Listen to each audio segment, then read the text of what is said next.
le podcast qui fait danser ton esprit. Je suis Nathalie Gozard-Lucas, ancienne danseuse et chorégraphe, et ravie de t'accueillir pour cette deuxième saison. Aujourd'hui, je suis formatrice pour danseurs professionnels et master coach certifié avec une spécialisation en coaching scolaire et parental. La phrase qui me définirait le mieux serait « Ce qui ne me passionne pas m'ennuie ».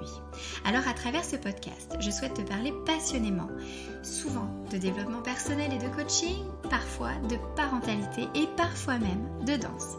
Parce que nos vies ne se résument pas à une case. Parce que je ne suis pas qu'une femme, qu'une épouse, qu'une collègue, qu'une maman, qu'une pote, qu'une amie. Parce que je suis tout ça à la fois. Je me refuse à spécialiser ce podcast et j'envoie valser les dictats du marketing et de la société. Mon but à travers J'envoie valser est de t'emmener dans un monde où bienveillance, tolérance, respect serait la nouvelle devise. Un monde où les relations humaines ne seraient plus ancrées dans un rapport de force. Un monde où chacun serait libre d'oser être la personne qu'il souhaite. Alors je te retrouve toutes les semaines et tous les lundis pour un nouvel épisode dédié principalement au coaching et au développement personnel. Je ferai souvent le pont avec la parentalité car j'estime que notre rapport à l'enfant, notre rapport à l'éducation et à l'enseignement est souvent très révélateur de notre rapport à l'autre et de notre façon à le considérer. Et je te retrouverai pour des épisodes spéciaux de temps en temps où je recevrai des invités qui viennent d'univers professionnels divers et variés et qui viendront nous raconter leur parcours et nous parler d'un sujet qui leur tient à cœur.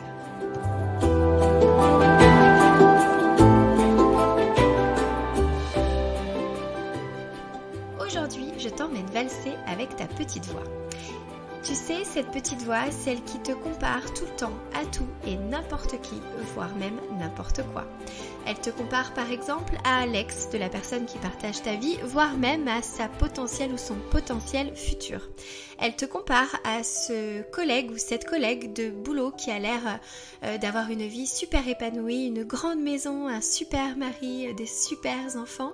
Elle te compare aussi à cette personne dans le métro qui est moins bien habillée que toi, ou celle qui est mieux coiffée, ou celle qui a l'air de s'éclater dans la vie, etc., etc.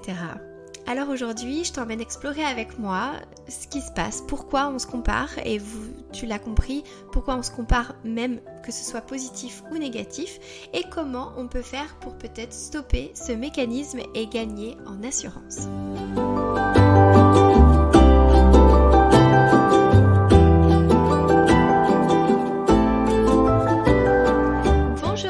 Je suis ravie de vous retrouver aujourd'hui pour cet épisode 4 consacré aux comparaisons.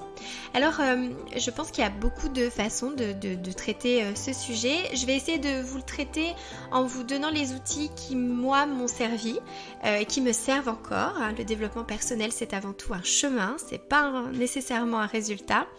Et voilà, vous partagez ce qui moi m'a aidé et m'aide encore aujourd'hui, parce que je pense que c'est très humain de se comparer et on va le voir, c'est pas tout le temps très agréable, hein, on est bien d'accord.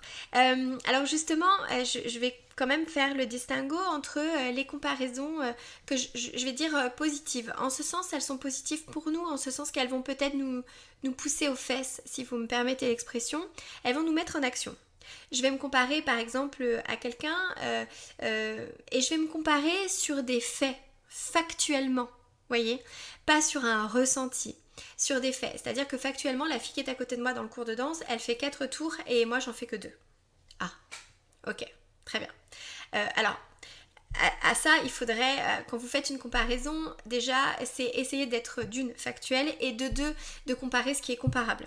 C'est-à-dire que si dans ce cours, elle, ça fait, 15 ans qu'elle fait du classique et du jazz et que moi, c'est mon premier cours de danse, bon, vous voyez, c'est pas comparable. Donc là, on va dire que tous les critères sont réunis, on a le même nombre d'années de danse par exemple, et ok. Et là, je vais me comparer, je vais dire ok, bon, elle en fait 4, moi j'en fais que 2, vas-y, t'as vu, ça m'énerve. Et au lieu de partir dans un cercle de oh là là, je suis vraiment nulle, j'y arriverai jamais, je vais me dire bah ok, qu'est-ce que je peux faire pour travailler, peut-être même aller lui demander des conseils, dis-moi comment t'arrives à faire 4 tours, qu'est-ce que tu fais, est-ce que tu peux m'aider, etc. Ah bah je pense qu'il faut que tu t'étires plus, que tu fasses ci, que tu fasses machin, bref. Et vous voyez, cette comparaison-là, elle va me pousser au derrière pour enclencher quelque chose. C'est un peu le même mécanisme. Moi, un jour, on m'a appelé pour du boulot et à la suite de ce coup de téléphone, j'étais super contente d'avoir été appelée. Je vais vous le partager en toute transparence. C'est quand Céline Rotzen m'a appelée pour participer à l'aventure Neodance Academy et pour devenir formatrice. J'étais super contente. J'ai raccroché. Vous voyez, j'étais là. Oh là là, c'est génial. Je suis trop contente qu'elle ait pensé à moi. Je suis trop contente de ce projet. J'aime trop la façon de penser de Céline et Kane. Voilà, de tout ça. Donc j'étais vraiment hyper emballée par le projet. Et il y a une partie de moi qui me suis dit ouais, ok, c'est super, on t'appelle pour ce projet, mais eux ils ont un projet, tu vois, ils ont un super projet qui est hyper excitant, etc. Et toi là, comment tu vois l'année prochaine en fait, c'est pas génial. Vous voyez, donc j'ai eu ce petit instant de comparaison en mode, eux c'est génial, ils ont un super projet. Bon, ok, j'en fais partie, je suis trop contente. Mais je sais pas, vous voyez, c'est pas très comparable en plus, mais vous savez, des fois, notre petite voix, voilà. Et là, je me suis dit, non mais attends, si eux ils sont capables de faire ça, et que moi là je sens qu'il y a quelque chose qui me pique à travers ça, ce qui est complètement d'ailleurs pas logique, hein, là quand j'en parle avec le recul, et bah du coup, je vais me mettre en action et je vais peut-être changer ma vision de ma vie et voir comment je conçois l'année prochaine. L'année prochaine, celle qu'elle est arrivée.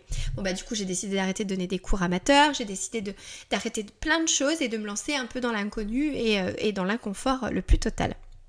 Mais voilà, c'est pas tous les jours facile, mais vous voyez, je regrette pas. C'est une comparaison, si je puis dire, parce que vous voyez, elle est pas très... c'était pas comparable, il y avait absolument rien de comparable. En plus, je me suis pas comparée à Céline, c'était vraiment à une situation. Vous voyez, à un groupe de personnes qui montent un projet, et moi, finalement, ça faisait juste, ça venait mettre en lumière le fait que là où j'en étais aujourd'hui dans ma vie professionnelle, ça ne me convenait plus. C'est pas que c'était nul, c'est que ça me convenait plus. Et c'est ça que c'est venu toucher, en fait. Et du coup, je me suis mise en action et j'ai changé les choses. Donc là, c'était plutôt positif en fait. Je suis passée par de l'inconfort, très clairement, je ne vais pas vous mentir. Ça n'a pas été tout de suite le meilleur instant de ma vie, mais ça m'a mise en action. Donc finalement, tant mieux. Après, il y a ces comparaisons qui vont nous faire basculer un peu du côté obscur. Vous savez, celles qui nous envoient dans la sphère de « Oh, de toute façon, je suis trop nulle. Oh, de toute façon, je suis pas capable. Il n'y a que les autres qui y arrivent. Moi, de toute façon, je suis qu'une merde. » Et puis, on se colle d'ailleurs tout un tas d'étiquettes dans ces moments-là.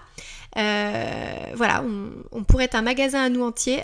Vous voyez ce que je veux dire, c'est-à-dire qu'on a plein d'étiquettes. Je suis nulle, je suis pas capable. Les autres sont mieux, etc. Bon, bref. Alors c'est vraiment ces comparaisons-là, celles qui nous font aller plutôt vers le bas, dont je vais vous parler aujourd'hui et qu'on va essayer de combattre entre guillemets. Et en même temps, vous l'avez vu dans l'exemple que je vous ai donné tout à l'heure, quand on se compare comme ça et qu'il y a quelque chose qui nous met mal à l'aise chez les autres, c'est que ça vient en fait mettre en lumière nos insécurités à nous. C'est que l'autre vient, voilà, vraiment comme s'il mettait un coup de projecteur sur ce que nous, peut-être que nous n'avons pas, ou pas encore, et en tout cas ça nous dérange de ne pas l'avoir. Vous voyez ? Parce que parfois, des fois vous pouvez, je sais pas, voir quelqu'un qui a une grande maison, une super grande maison au milieu d'un champ et tout, et vous savez apprécier, vous trouvez ça génial et tout, vous c'est pas quelque chose qui vous fait envie. Donc du coup vous savez l'apprécier, vous n'allez pas vous comparer et vous dire que je sais pas, vous vivez dans un appartement, parce qu'en fait vous aimez vivre dans un appartement. Maintenant si vous vivez dans un appartement et que vous aspirez à vivre dans une super grande maison, cette personne que vous allez voir et vous allez visiter sa maison, ouais, il va y avoir un peu de comparaison, voire même d'envie, mais vous allez vous comparer, ah putain, elle arrive à avoir une maison et pas moi, etc. Vous voyez ? Donc c'est juste que ce pourquoi vous vous comparez vient mettre en lumière une de vos insécurités, ou certaines de vos envies. D'accord ? Dans cet esprit de comparaison, il y a aussi, peut-être qu'il faut distinguer un peu jalousie et envie. L'envie, c'est quand vous enviez ce qu'ont les autres. Voilà, donc cette personne a une grande maison, je l'envie. La jalousie, c'est...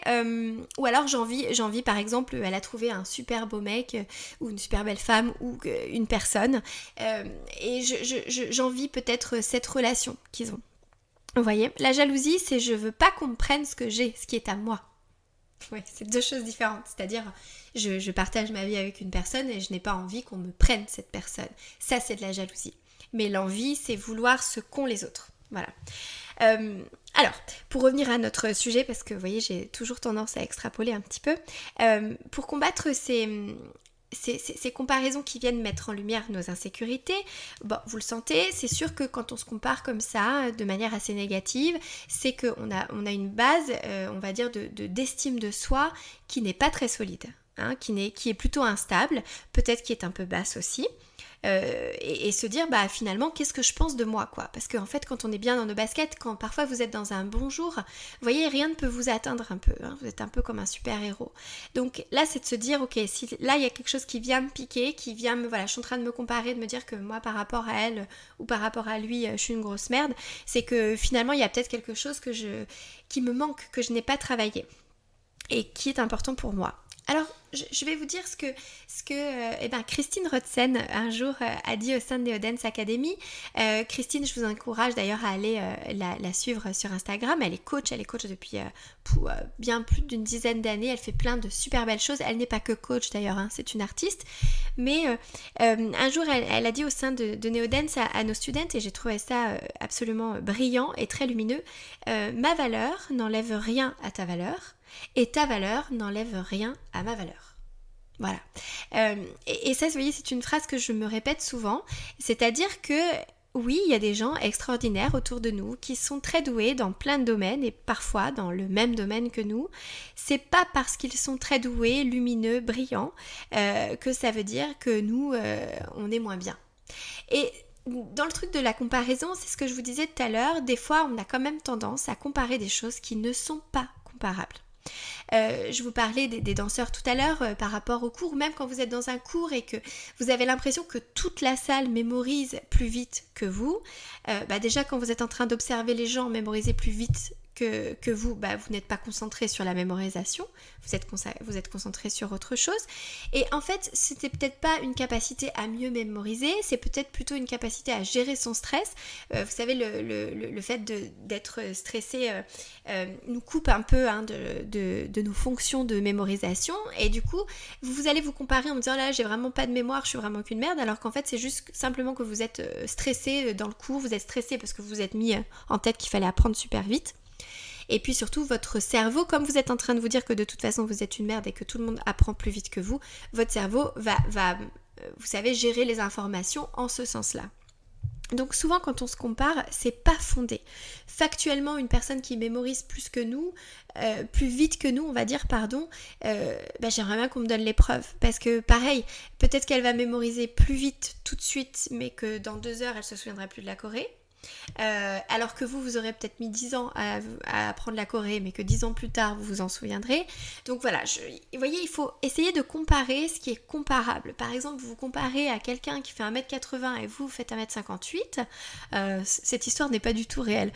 On ne peut pas comparer. C'est comme ça, c'est la nature. Vous n'allez pas remuer ciel et terre en vous disant mais pourquoi moi je suis pas grande.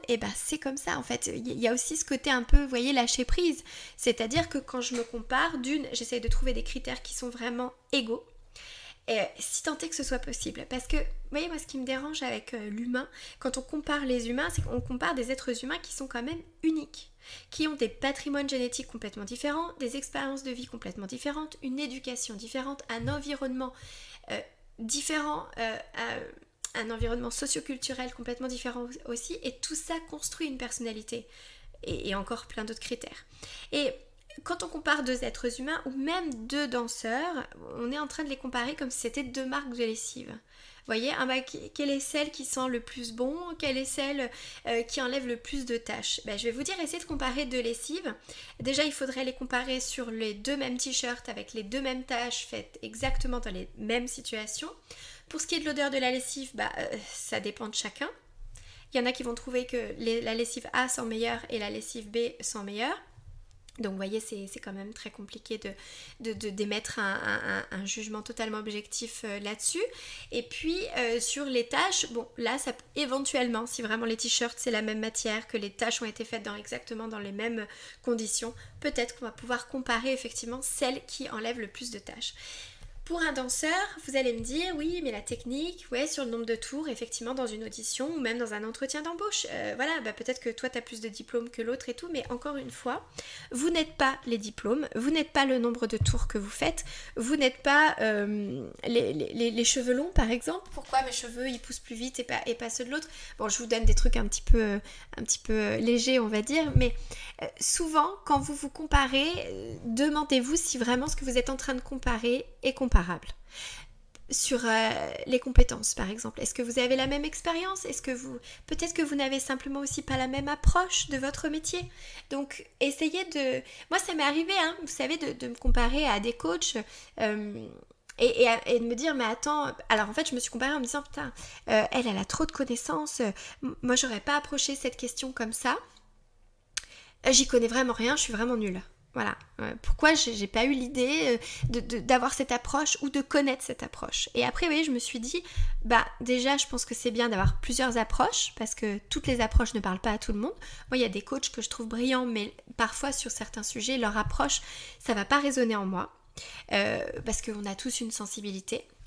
Et puis après, je me suis dit, moi ça fait que 2 ans que je suis coach, ou à l'époque ça devait faire peut-être qu'1 an ou que 6 mois. Voilà, on n'a pas la même approche aussi parce qu'on n'a peut-être pas été formé avec les mêmes techniques. Et par contre, cette approche, je la connais pas. Du coup, je vais aller me renseigner sur cette approche. Et vous savez, souvent, même quand je suis en formation, j'ai une feuille à côté spéciale où je prends des notes par rapport à ce que certains participants disent. Vous voyez, pour me dire, tiens, ça, je connais pas cette approche, je connais pas ce truc, je connais pas cet auteur, je note. Et l'idée, en fait, c'est de se dire, au lieu de me mettre en compétition avec les autres et d'être finalement, vous savez, dans un rapport de force dont je vous parle tout le temps, de qui est le meilleur, etc., c'est d'être plutôt de rechercher la collaboration. Ah, cette personne, elle nous partage cet outil, cette approche, ce livre, cet auteur, ce style de danse, ce truc, ce machin. Je vais aller me nourrir d'eux, au contraire, et je vais les remercier. Ouais, comme je l'ai fait tout à l'heure, je vous ai cité Christine parce que cette phrase, je ne sais pas si elle est d'elle ou pas, mais cette phrase que j'ai entendue et que je trouve brillante sur la valeur des uns et des autres, ça vient d'elle et c'est totalement ok quoi. Je suis ravie d'ailleurs d'avoir pu à des occasions, avoir eu l'occasion de discuter avec elle parce que je la trouve hyper enrichissante et c'est totalement ok. Vous voyez? Donc c'est bien de se rappeler ça et vraiment de se dire je suis en collaboration avec les autres et de ne pas être dans cette course à qui est le meilleur. Voyez, parce que qui est le meilleur, c'est très subjectif et puis vraiment est-ce que ça existe d'être le meilleur et puis alors surtout à quoi ça sert? À quoi ça vous sert d'être le meilleur, de vous dire que vous êtes le meilleur dans un domaine? Parce que généralement quand vous atteignez un résultat comme ça, vous avez booké, vous avez fait un concours de danse, vous êtes arrivé premier, vous avez participé à un concours, je pense, vous savez, ceux qui font, j'ai perdu le nom, les concours pour devenir le meilleur ouvrier de France, voilà, dans différents domaines, une fois que vous êtes devenu meilleur ouvrier de France, vous voyez, après il y a cette espèce de pression, du coup j'ai gagné un concours où j'ai été meilleur ouvrier de France, où là j'ai été le meilleur, qui je suis après quoi et du coup de se comparer à tout le monde qui arrive, mais il y a des choses qui ne sont pas comparables et c'est pour ça que c'est hyper important de se construire, de construire cette fameuse base solide, de savoir qui on est pour même quand des fois ma petite voix me joue des tours et que je vais me comparer, je vais me rappeler qui je suis et qu'est-ce que j'ai apporté aux autres et peut-être que là, grâce à cette personne-là, au lieu de me comparer, je vais pouvoir m'enrichir. Et surtout, vous dire aussi, et je sais que c'est pas facile, mais on a chacun notre vision du monde. On a chacun, comme je vous l'ai dit tout à l'heure, sur les 2 lessives, il y en a quelqu'un qui va trouver que la lavande, ça sent meilleur que la vanille, je vous dis n'importe quoi, et ça, il n'y a pas de vérité, ça appartient à chacun. On a tous ce que nous on appelle en coaching, peut-être que vous en avez déjà entendu parler, on a tous notre carte du monde, et la carte ne fait pas le territoire. C'est-à-dire que la représentation de la France à travers une carte, c'est-à-dire la carte de France, n'est pas la France. Ce n'est qu'une représentation de la France. Vous voyez ce que je veux dire? Vous, c'est un peu ça. Vous êtes qui vous êtes. Et les gens vont se faire une représentation de vous en fonction de leur propre filtre. Imaginez quelqu'un qui va en vacances à la Côte d'Azur. D'accord? Il va, je sais pas, à la Grande Motte, au Gros du Roi, je sais pas. Ce quelqu'un est plutôt n'aime pas la chaleur, et aime les paysages, je sais pas, les trucs très naturels, elle aime quand c'est vert et tout. Bon, vous allez à la grande mode, c'est pas vert du tout, c'est hyper construit, c'est une architecture bien particulière, il fait chaud, on va dire que voilà. Cette personne va vous dire mais la grande mode c'est nul, c'est vraiment nul. Or, quelqu'un d'autre va venir, aime l'architecture de cette partie de la Côte d'Azur, etc. Il va vous dire mais attends, la grande mode c'est la meilleure destination de toute la Terre. Vous voyez, bon, j'aurais pu parler de Dubaï, ça aurait été peut-être plus parlant et plus exotique. Hein, je m'excuse, j'ai pensé à la grande mode, je sais pas pourquoi. Donc, vous voyez, c'est vraiment ce que je veux vous dire, c'est qu'on a chacun une façon de voir les choses. Et donc, souvent, pour ceux qui me connaissent, souvent je prends cet exemple-là, je vais vous demander à vous, est-ce que vous aimez la mousse au chocolat ? Je vous parle de la mousse au chocolat en général. Certains d'entre vous vont me dire, bien sûr, la mousse au chocolat, c'est la vie, ok ? Et d'autres vont me dire, je déteste la mousse au chocolat, c'est trop chocolaté, c'est trop ci, c'est trop ça, c'est trop sucré, ce que vous voulez. Et la mousse au chocolat, est-ce qu'elle est bonne ou pas bonne ? Vous voyez ? La mousse au chocolat, elle est ni bonne ni pas bonne, elle est mousse au chocolat, et selon le palais de chacun, elle va devenir bonne ou pas bonne. Voilà. Bon, alors je sais que c'est un exemple très léger. Moi, je le trouve très parlant. Selon ma carte du monde, je le trouve très parlant. Dites-vous que vous êtes, oui, je vais oser le dire, vous êtes une mousse au chocolat. Et donc, en fonction des gens, vous allez pouvoir paraître beau, pouvoir paraître intelligent, pertinent, marrant. Voilà. Et vous voyez, c'est aussi pour ça... si vous écoutez des podcasts, je suppose que vous n'écoutez pas que le mien, et je l'espère, parce que, mon Dieu, il y en a d'autres qui sont très riches et dans des sujets différents, et peut-être avec le même sujet abordé différemment, et peut-être que c'est là où ça va vous créer un déclic. Vous n'écoutez pas que Beyoncé, j'imagine. Je sais que vous écoutez Beyoncé parce que c'est la base, mais probablement que vous écoutez d'autres artistes également. Vous voyez, vous n'utilisez peut-être pas qu'une marque de savon. Vous ne mangez pas tout le temps le même aliment. J'allais dire, vous ne fréquentez pas les mêmes personnes. Si, bon, a priori, vous avez, on va dire, une personne que vous aimez de manière amoureuse, et puis vous n'avez pas qu'un ami. Et ces amis-là, vous ne pouvez pas les comparer, a priori, parce que vous avez en fait des relations qui sont différentes. Enfin, moi perso, je m'excuse, mais j'aimerais pas que mes amis me comparent avec d'autres amis. Vous voyez, parce que la relation qu'on a avec chacun est unique. Voilà, vous c'est pareil. Donc, ne comparons pas ce qui est incomparable. Voilà. Et puis, je crois que la comparaison, finalement, la plus dure à combattre, c'est celle qu'on fait avec nous-mêmes. Parce que, comme je vous disais tout à l'heure, j'ai vraiment cette sensation que quand on se compare à quelqu'un, c'est parce que ce quelqu'un vient mettre en lumière nos insécurités. Et ces insécurités, elles viennent souvent de cette comparaison qu'on fait avec notre moi idéal. Alors, vous êtes vous là, et vous imaginez vous, version idéale. Et c'est quelque chose que vous avez modélisé de manière très inconsciente, ce moi idéal, qui a été modélisé, on va dire, par votre éducation, par probablement les injonctions que vous avez eues au sein de votre famille, dans l'école, dans la société, dans l'environnement socio-culturel auquel vous appartenez, en fonction de votre religion ou non, en fonction de vos croyances en général. Vous vous êtes façonné un moi idéal, donc une version vraiment parfaite de vous-même. Et en fait, de manière assez inconsciente et constante, on se compare à ce moi idéal. Et quand on est proche de ce moi idéal, c'est-à-dire que quand je sais pas, vous avez été donné des vêtements à la Croix-Rouge, et là vous vous sentez bien, vous vous dites j'ai fait une bonne action, je suis fière de moi, je me suis débarrassée de vêtements, et en plus je les ai donnés à des gens qui en ont peut-être la nécessité. Voilà, du coup vous voyez, en fait dans mon moi idéal, il est très altruiste, il donne, il partage, il est plus dans l'abondance, donc il se débarrasse de ces vêtements Zara qui sont encore étiquetés, par exemple, si ça vous parle. Et voilà, et là vous allez vous sentir bien, vous voyez, parce que vous allez presque coller à votre moi idéal, vous êtes dedans, vous êtes dans le bon critère. Et puis parfois, vous allez avoir un comportement qui va s'éloigner de ce que dans un monde idéal vous auriez aimé faire. Et là, ça pique. Voilà, peut-être que dans un monde idéal, vous faites 4 tours. Voyez. Et là, dans le monde actuel, vous en faites que 2. Du coup, c'est nul. Alors que si votre moi idéal ne faisait que 2 tours, vous seriez bien. Vous vous sentiriez bien. Donc, c'est vraiment cette comparaison la plus dure, hein, c'est celle avec le moi idéal, et c'est ce qu'on appelle l'estime de soi. Vous avez dû probablement, j'imagine, en entendre parler, cette fameuse estime de soi. Et bien c'est cette estime, c'est voilà, l'estimation qu'on fait entre nous et notre moi idéal. Donc quand on se rapproche du moi idéal, on a une estime de nous qui est plutôt haute, et puis quand on s'en détache, on a une estime de soi qui est plutôt stable. Et vous allez me dire, mais comment fait-on pour travailler cette estime? Alors bon, là pour le coup, ça vaudrait plusieurs épisodes de podcast. Ce que je peux juste vous dire, c'est que parfois, aujourd'hui demain, mais je vous promets que je vous fais un épisode là-dessus plus tard en détail, mais qu'effectivement, il faut peut-être à des moments revoir nos critères de notre moi idéal. Ok, je vais prendre la souplesse parce qu'on n'est pas tous égaux face à la souplesse. Bien sûr que la souplesse, ça se travaille. On est bien d'accord. Mais il y a des gens qui naissent avec des facultés vraiment qui sont déjà souples, qui sont déjà laxes, qui ont des ouvertures, etc. Voyez ?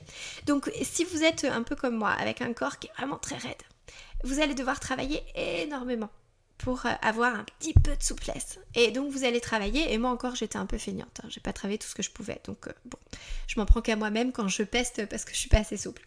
Mais vous voyez, imaginons, vous êtes quelqu'un, vous avez travaillé de ouf et tout. Si vous vous comparez à quelqu'un qui est né avec des facultés extraordinaires et qui est carrément contorsionniste, mais que votre moi idéal, vous vous êtes dit qu'il fallait qu'il soit contorsionniste, c'est peut-être pas possible. Vous voyez, c'est peut-être pas réalisable, on va dire vraiment, à un moment donné, physiologiquement parlant, vous êtes peut-être allé au bout de vos capacités au niveau de la souplesse. Donc je vous dis pas que il faut s'arrêter, il faut se contenter de ce qu'on a. Je dis qu'à un moment donné, c'est très important, tout comme quand on se fixe des objectifs, il est très important de se fixer des objectifs qui sont réalisables, c'est-à-dire inscrits dans la réalité et dans les faits. Est-ce que factuellement, je peux aller plus loin avec ma jambe, par exemple ? Voyez ?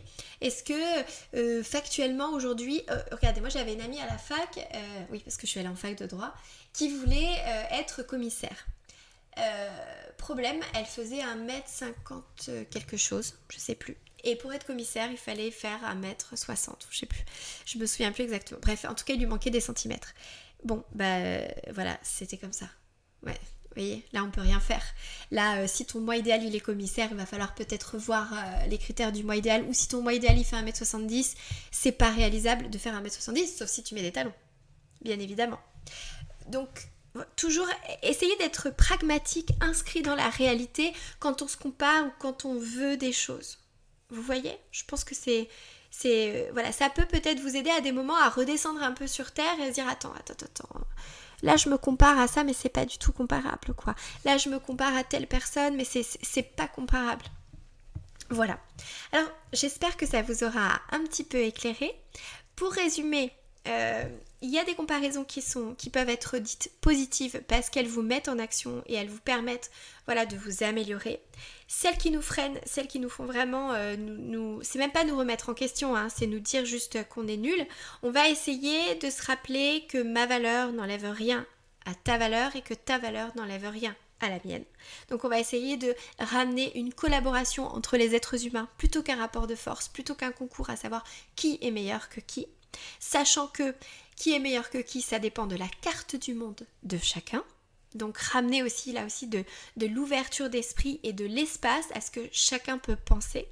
Moi ça je l'ai compris, alors, vous allez vous moquer de moi et vous aurez bien le droit, mais un jour j'ai entendu quelqu'un qui n'aimait pas la musique de Michael Jackson et qui trouvait pas que c'était spécialement un très bon danseur. Ou un qui m'a dit oui il danse bien mais ça me touche pas. Et là je me suis dit attends c'est pas possible, même Michael Jackson ne fait pas l'unanimité. Bon alors à partir de là, vous voyez comment moi je pourrais la faire.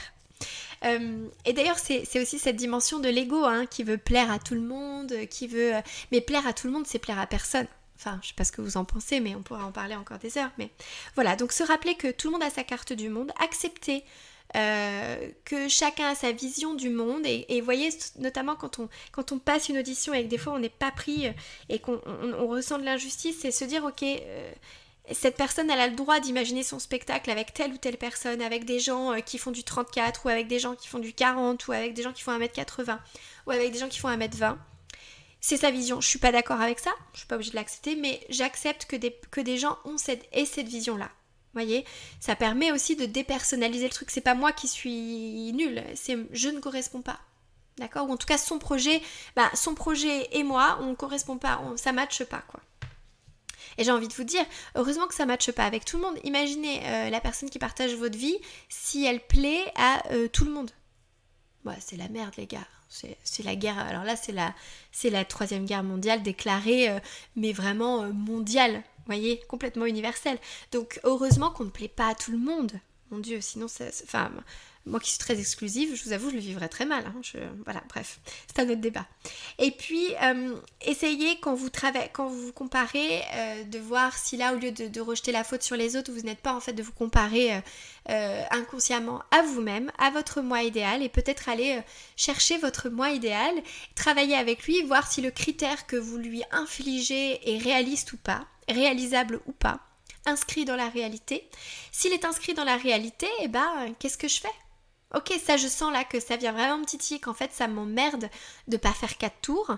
Ok, qu'est-ce que je mets en place ? À qui je demande de l'aide ? Est-ce que je prends des cours particuliers ? Comment je fais en fonction de mes moyens, en fonction de tout ça, bien évidemment. Je dis pas que c'est facile. Je dis que au moins si je me mets en action, je vais me sentir, ça va m'apaiser. Et je vous partage une dernière expérience. L'année dernière, à la rentrée, j'ai donné mon premier Perform and Heals de la saison. Donc c'est un programme de danse en talons, de perfectionnement artistique, etc. Et puis il y a quand même une partie technique. Bon, et j'y suis allée un peu, vous savez, au talent, quoi. C'est-à-dire que j'avais pas préparé spécialement de barre et tout. J'ai fait mon échauffement comme je fais d'habitude, à la vieille qui roule sa caravane, vous voyez. Bon. Et voilà, je donne mon échauffement, je fais travailler 2-3 éléments techniques que j'ai l'habitude de faire travailler, et puis pas plus, quoi. Et là, j'ai passé 8 heures de stage à ne pas être bien à cause de ça. À me dire, je les ai pas fait assez travailler, j'aurais dû travailler d'autres choses, parce qu'il y en a qui ont déjà pris mes stages, etc. Enfin bref, voilà. Bon, j'ai passé un très mauvais moment. Mais toute seule dans ma tête, voilà. A priori, les stagiaires n'ont pas ressenti. Et par contre, j'étais dans le train, j'étais vraiment pas bien. Alors vraiment, j'étais dans les bas-fonds de je suis nulle, je suis pas capable, c'est fini, il faut que j'arrête, je suis trop vieille, etc. Et puis à un moment, cette petite voix qui m'a dit, bon, qu'est-ce qui te plaît pas ? Ce qui te plaît pas, c'est que tu as travaillé en fait finalement les mêmes exercices techniques que d'habitude. Tu aurais eu envie de faire travailler autre chose. Très bien. Qu'est-ce que tu peux faire pour faire travailler autre chose ? Et en fait ce qu'il faut que je fasse, c'est que je prenne des cours, que je trouve des cours peut-être, alors je peux pas prendre des cours en présentiel, mais je pourrais peut-être prendre des cours en virtuel, et du coup je me suis pris un abonnement à une plateforme, et puis j'ai été prendre des cours, j'ai pris mes cours chez moi de technique de talons, j'ai même repris des cours de street, tout ça, ça m'a en fait redonné de la matière, et ça m'a revigorée. Et peut-être que le perform d'après était le même, ou je sais pas s'il était mieux ou pas, ça dépend de chacun, mais en tout cas, moi, je me suis sentie mieux. Moi, je me suis sentie mieux, je me suis sentie plus légitime. Et vous voyez, cette légitimité, elle m'appartient. C'est parce que j'avais travaillé, et du coup, je me suis dit, plus jamais, j'arrive pas préparée comme ça, juste genre au talent, parce que ça fait 20 ans que je fais ça, arriver dans un stage comme ça, quoi. Non, j'avais besoin de préparation, en tout cas pour me sentir bien. Vous voyez ? Et c'est important de se connaître et de savoir, ça m'a permis de me dire, maintenant, quand je reprends la saison, en tout cas, je prépare, même si c'est que dans ma tête, parce qu'effectivement, il y a l'expérience, mais est-ce que vraiment je décide que je m'en fous de cet aspect-là de mon cours parce que je vais faire travailler autre chose ? Mais en tout cas, maintenant, je le fais en pleine conscience. Je ne le subis plus. Vous voyez ? Voilà, c'était ce petit partage pour vous dire, mais après, je vous cache pas, se comparer c'est hyper humain, il faut juste essayer de le transformer en une force, plutôt que en, je suis vraiment une merde, vous voyez. Bon, j'espère que ça vous a apporté des clés, que ça vous a peut-être un petit peu nourri. Je vous parlerai du coup assez vite, et peut-être, pourquoi pas, dans le prochain épisode, de confiance en soi, enfin en tout cas d'estime de soi. Et je pense qu'on pourrait se faire un petit topo justement sur qu'est-ce que c'est l'estime de soi. Je vous ai déjà abordé, mais comment on fait justement pour travailler cette estime de soi. Voilà. Je vous embrasse, je vous remercie beaucoup pour votre écoute, et je vous dis à la semaine prochaine.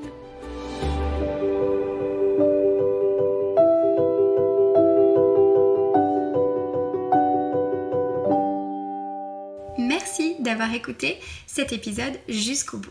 Si cet épisode ou si le podcast te plaise, n'hésite pas à soutenir mon travail en laissant 5 étoiles ou un petit commentaire, voire même à le partager sur tes réseaux. À très bientôt.